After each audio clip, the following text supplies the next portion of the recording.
Assalamualaikum warahmatullahi wabarakatuh. Selamat pagi anak-anak.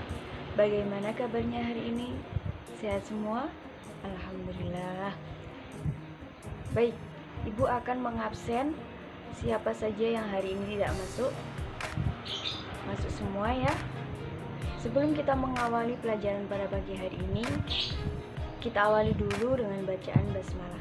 Bismillahirrahmanirrahim. Baik, hari ini Ibu akan melanjutkan pelajaran yang kemarin, yaitu tentang meraih gelar mahmudah dengan sunnah amaliyah. Pembahasan yang pertama yaitu ketentuan sholat sunnah muakkad. 2. Ketentuan sholat sunnah ghairu muakkad. Dan yang ketiga yaitu hikmah sholat sunnah muakkad. Baik, pembahasan yang pertama yaitu ketentuan sholat sunnah muakkad. Apa itu sholat sunnah muakkad? Jadi, sholat sunnah muakkad yaitu sholat yang biasa dikerjakan Rasulullah. Macam-macam sholat sunnah muakkad ada 5. Yang pertama yaitu sholat sunnah rawatib, yang kedua yaitu sholat sunnah malam, yang ketiga sholat idain, yang keempat sholat tahiyatul masjid, dan yang kelima yaitu sholat duha. Yang pertama, kita membahas tentang sholat sunnah rawatib. Biasanya kita sering melihat orang-orang sebelum sholat fardu dilaksanakan.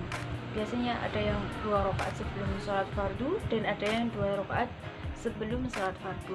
Nah, itu yang disebut dengan sholat rawatib.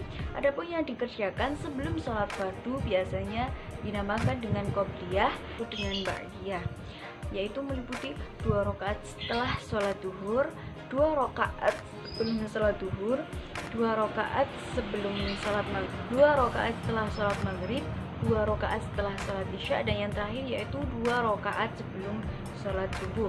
Lalu yang kedua yaitu sholat sunnah malam. Sunnah malam yaitu sholat yang dikerjakan setelah sholat isya hingga sampai sebelum fajar, yaitu ketika sholat tarawih, sholat tahajud, dan sholat witir.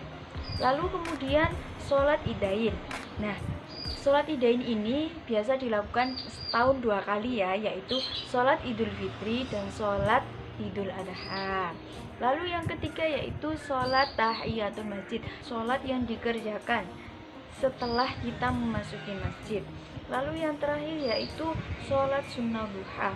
Sholat sunnah duha yaitu sholat yang dikerjakan setelah tingginya fajar atau terbitnya fajar. Biasanya dilakukan dari jam 7 hingga jam 11 siang. Yang kedua yaitu ketentuan sholat ghairu muakkad. Sholat ghairu muakkad yaitu sholat yang kadang-kadang dikerjakan Rasulullah, kadang-kadang tidak dikerjakan Rasulullah.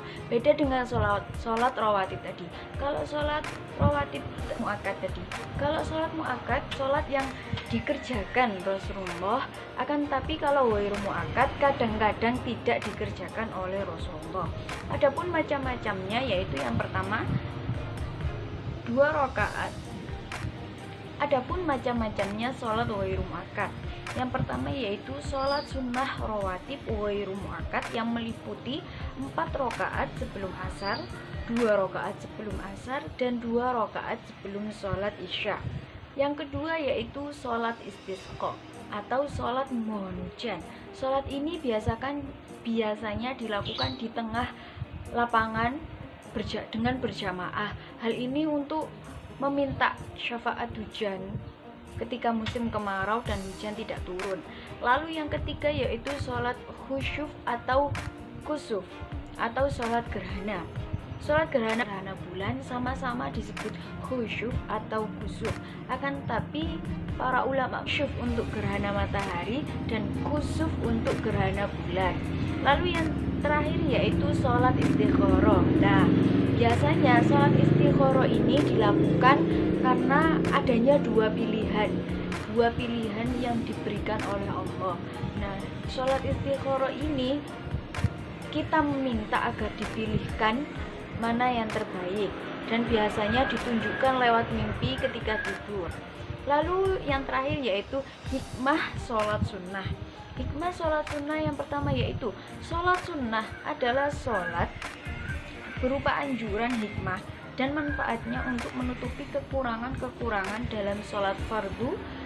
Yang kedua yaitu orang yang sering melakukan sholat sunnah ditinggikan derajatnya dan digolongkan kepada orang-orang yang muttaqin serta diberi ketentraman dalam hidup. Yaitu mengerjakan sholat duha.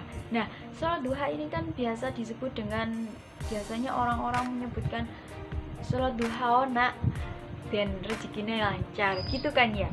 Nah, memang sholat duha ini